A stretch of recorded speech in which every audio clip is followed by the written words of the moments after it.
Bonjour, c'est Fabien. Dans cette vidéo, je partage avec vous comment lancer un e-commerce, comment lancer une boutique en ligne. Et alors, il faut savoir que moi, ma première boutique en ligne, je l'ai créée, alors je crois que c'était en 2012. J'en ai déjà parlé dans 10 vidéos précédentes. Il y avait une partie que j'appréciais pas beaucoup, c'est pour ça que j'ai arrêté au bout de 1 an. La partie que j'aimais pas, c'était toute la partie logistique. Après, j'en garde un très bon souvenir.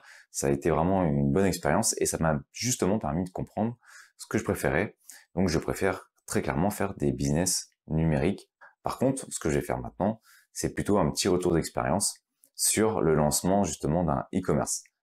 Pour cela, je vais vous présenter les 8 étapes que vous allez devoir traverser pour lancer votre premier e-commerce. Allez, c'est parti, on commence tout de suite.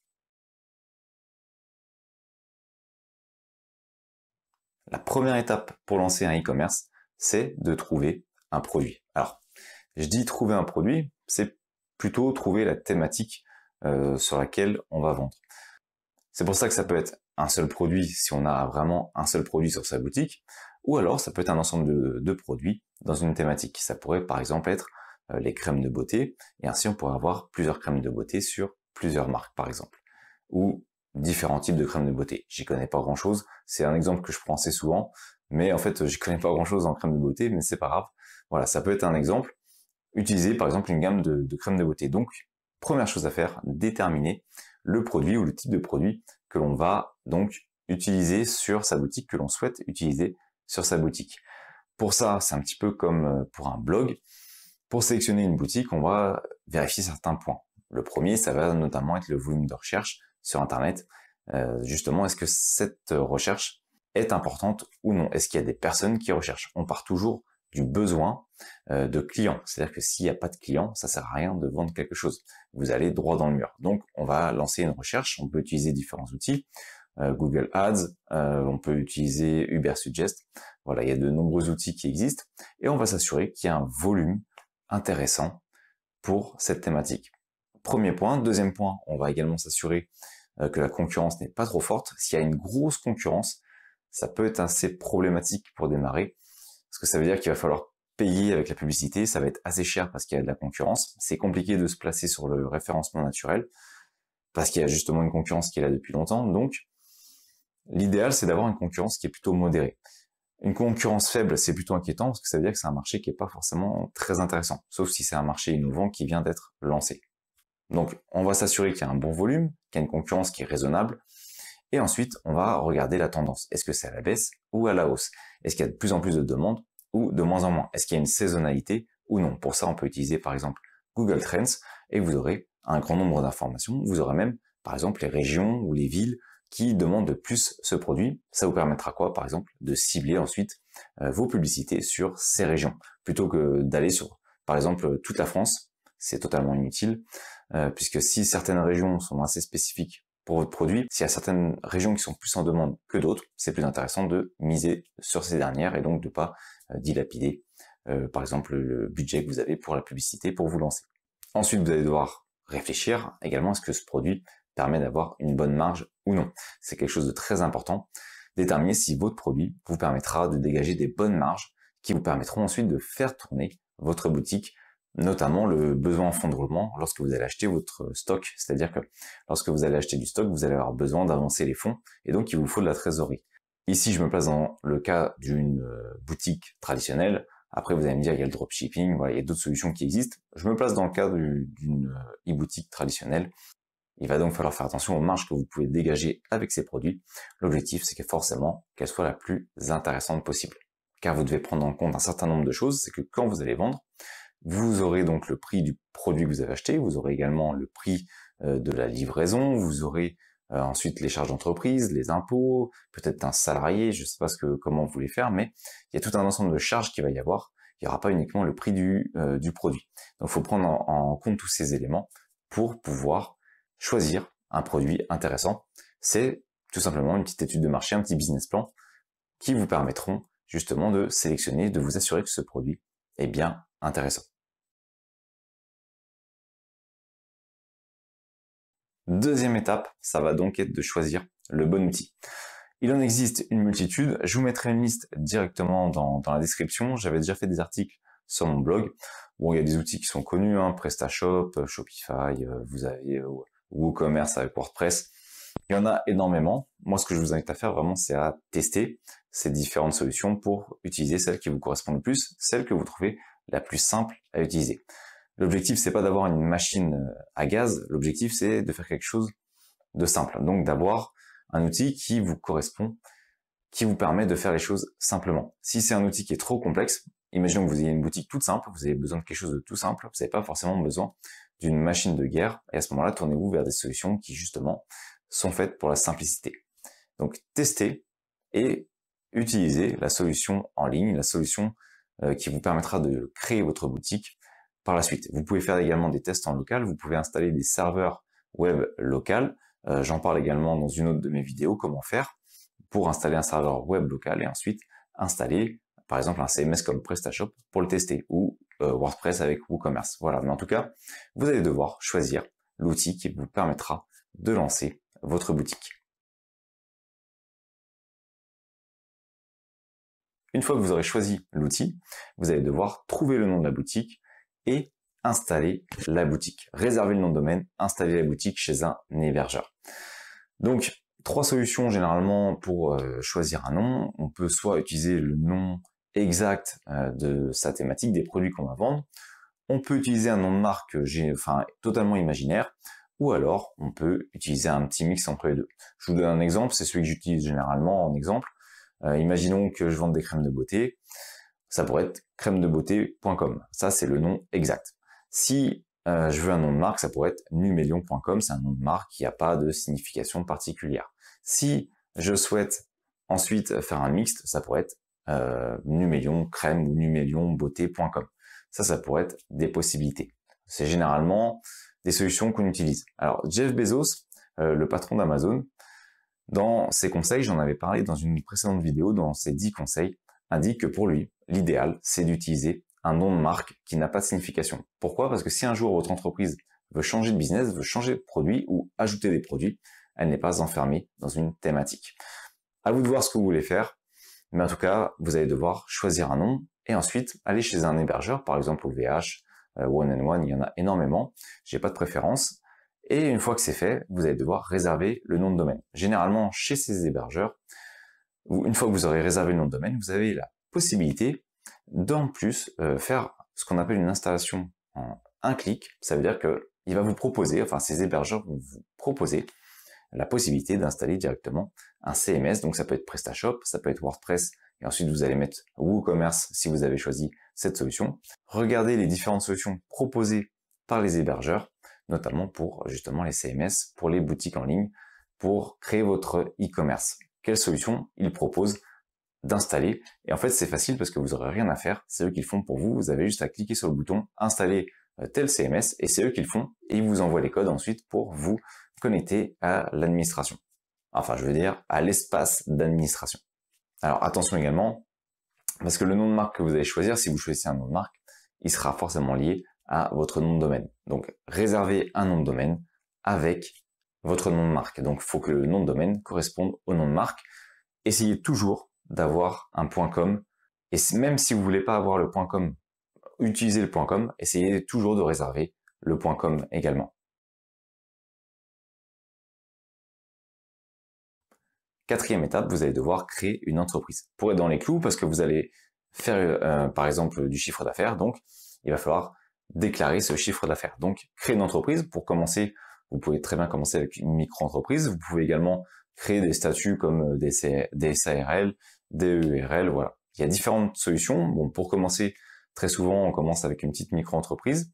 Pourquoi? Pour avoir justement un registre du commerce, pouvoir se déclarer et ensuite, lorsqu'on va commander auprès des fournisseurs, ça sera nécessaire d'avoir tous ces éléments. Donc, il faut créer une entreprise. On crée l'entreprise. Ensuite, on peut récupérer l'ensemble des éléments, donc par exemple un registre du commerce, un numéro d'identification pour ensuite pouvoir commercer, pour pouvoir négocier avec les fournisseurs. Et ensuite, bien entendu, pour déclarer son chiffre d'affaires et payer ces fameuses charges que vous allez devoir prendre en compte. Justement, j'en parlais dans la première étape, notamment dans le prix du produit. Alors la cinquième étape, c'est une très grosse étape. C'est celle où vous allez devoir préparer la boutique. Et là, ça va prendre un petit peu de temps, on va dire. Déjà, vous allez devoir trouver le fournisseur. Quel fournisseur allez-vous choisir? Vous allez devoir voir différents fournisseurs et sélectionner celui qui est le plus intéressant, celui qui propose les meilleurs prix, les meilleures conditions. Donc, trouvez le bon fournisseur, celui qui va être fiable, commandez votre stock et commencez à le stocker. Une fois que vous avez commandé, vous allez pouvoir donc ajouter les produits et le stock d'ailleurs directement dans votre boutique. Alors si vous avez beaucoup de produits, faites un petit fichier d'importation, ça peut être un fichier Excel, il y en a qui l'acceptent, d'autres ça va être des fichiers au format CSV. Et ensuite vous allez pouvoir directement importer ces éléments directement dans votre boutique pour créer automatiquement les fiches. Alors ensuite pensez toujours à personnaliser ces fiches. L'objectif c'est quand même du texte qui est la description afin non seulement d'inciter vos visiteurs à acheter, mais également pour que vos pages ne soient pas trop faibles en termes de contenu, ce qui pourrait pénaliser votre référencement par la suite. Ensuite, qui dit site internet dit également obligation.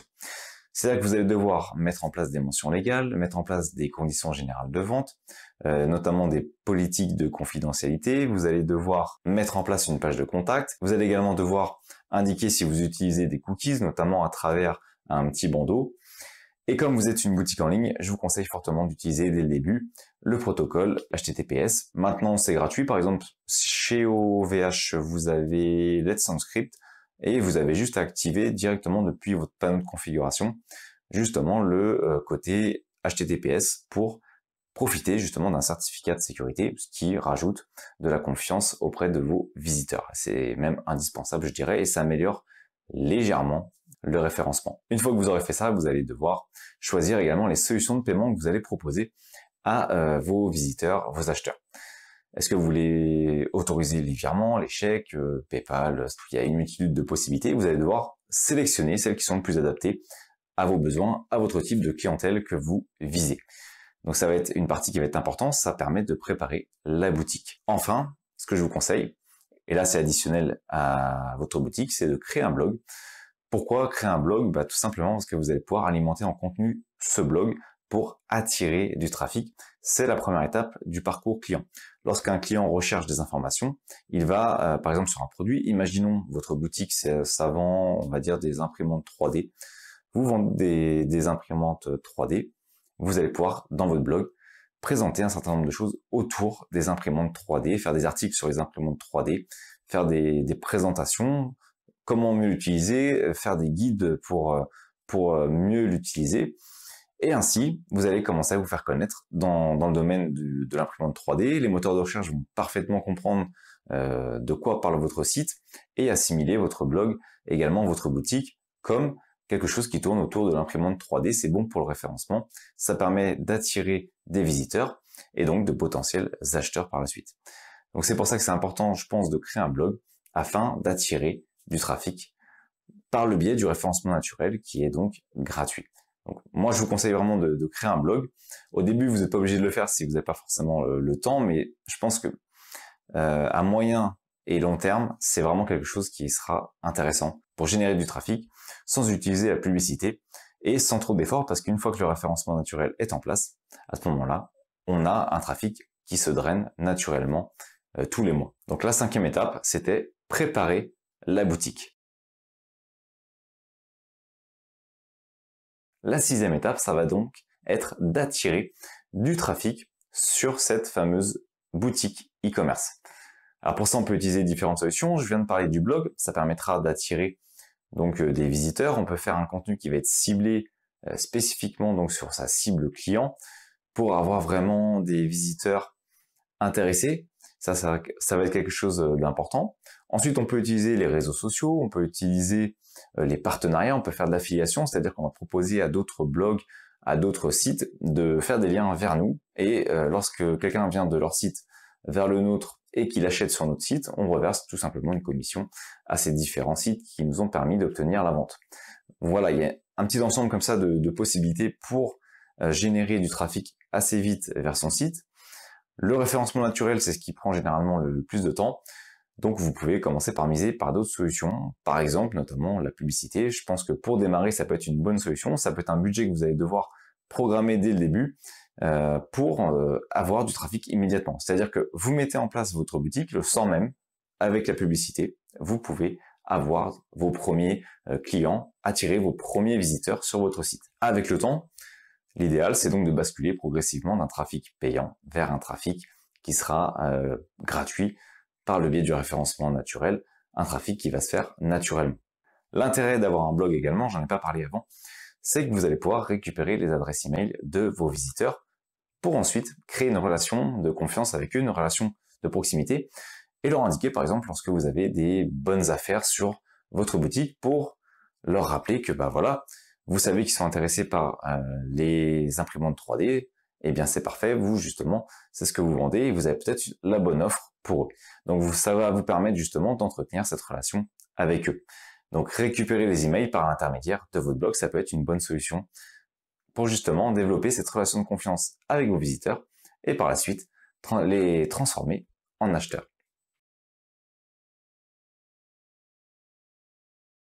Une fois que vous aurez attiré le trafic et que vous aurez commencé à vendre, il va falloir donc gérer la logistique. Alors la logistique, c'est quoi? C'est les expéditions, c'est la mise en colis. Donc là, vous allez devoir notamment gérer cet aspect. Vous allez pouvoir négocier par exemple avec un transporteur cette partie. C'est-à-dire que avant de commencer, vous aurez soit négocié un contrat avec un transporteur, soit négocié un contrat avec la poste pour pouvoir justement obtenir des meilleurs tarifs afin de justement d'optimiser vos coûts. Et la logistique, c'est quelque chose d'important parce que ça permet également de fidéliser votre clientèle. Si vous livrez rapidement, vos clients seront contents. Si les colis sont bien emballés, si dedans vous mettez par exemple imaginons un petit paquet de bonbons, si vous vendez des jouets pour enfants, vous mettez un petit paquet de bonbons en plus. Voilà, c'est un petit truc en plus. Ça fidélise la clientèle et au final, tout ça vous le faites à travers la logistique. Alors la logistique, ça prend beaucoup de temps, c'est d'ailleurs la partie que j'apprécie le moins dans le e-commerce, et ça va être important de la gérer. Vous allez notamment avoir les retours clients, vous allez avoir par exemple des réclamations, il va falloir les gérer. Imaginons que vous ayez un retour client, qu'est-ce que vous faites? Est-ce que, imaginons que ce soit un produit, qu'est-ce que vous faites? Est-ce que vous renvoyez immédiatement un produit? Est-ce que vous essayez de le réparer? Tout ça, ce sont des choses à laquelle il faut penser avant même d'avoir vos premiers clients. Comment vous allez gérer les retours, les réclamations, tous ces éléments. Ce sont des choses qui vont arriver, donc il faut les anticiper. Et justement, avec le temps, lorsque vous allez générer au fur et à mesure des revenus, vous allez très bien pouvoir commencer à déléguer en fait cette partie logistique par l'intermédiaire d'autres personnes qui vont s'en occuper pour vous. Ça pourra notamment vous dégager du temps pour vous occuper d'autres choses. Enfin, l'étape 8, ça va être l'étape où vous allez pouvoir améliorer au fur et à mesure du temps votre e-commerce, votre boutique. Comment? Tout simplement, par exemple, en faisant des questionnaires auprès de vos clients, en leur demandant, par exemple, comment vous pouvez améliorer votre boutique, quels seraient les produits qu'ils aimeraient voir, est-ce qu'ils sont satisfaits, et ainsi, vous allez déjà obtenir une masse d'informations qui vous permettra d'avoir des axes pour améliorer votre boutique e-commerce. Ensuite, vous pouvez faire des tests, par exemple, de produits, faire des tests de visuels, voir si ça marche mieux avec certains visuels qu'avec d'autres. Il y a tout un ensemble de tests que vous allez pouvoir mettre en place sur votre boutique pour justement en améliorer les résultats. Ensuite, au fur et à mesure du temps, lorsque vous allez générer des revenus, vous allez pouvoir améliorer, déléguer, et ça c'est vraiment quelque chose d'important, déléguer un certain nombre de tâches. Par exemple, vous avez un blog, vous pouvez très bien déléguer la rédaction du contenu directement à des rédacteurs web qui le feront pour vous. Ça permet ainsi de gagner du temps pour vous parce que vous n'avez plus à vous embêter à faire la rédaction et vous avez tout de même du contenu qui va attirer toujours plus de trafic. Au final, c'est un cercle vertueux, c'est comme pour tout. Lorsque vous allez générer des revenus, vous le réinvestissez, vous allez créer du contenu qui va à nouveau attirer des visiteurs, qui vont se transformer en clients, qui vont générer des revenus, qui vous permettront de recréer du contenu qui va à nouveau attirer, et ainsi de suite. Donc, vous allez pouvoir également déléguer ces parties qui vous prennent du temps, par exemple la logistique, vous pouvez également la déléguer pour avoir plus de temps, pour vous concentrer sur ce qui est vraiment important dans le développement de votre e-commerce. Tout ça, ça prend du temps. Bien entendu, ça se fait pas du jour au lendemain. Il faut le faire petit à petit, progressivement, pour développer son e-commerce. Voilà, donc c'est la fin de cette vidéo. Vous allez pouvoir vous lancer et créer vous aussi votre première boutique e-commerce. Abonnez-vous à la chaîne pour découvrir les prochaines vidéos. Quant à moi, je vous dis à bientôt.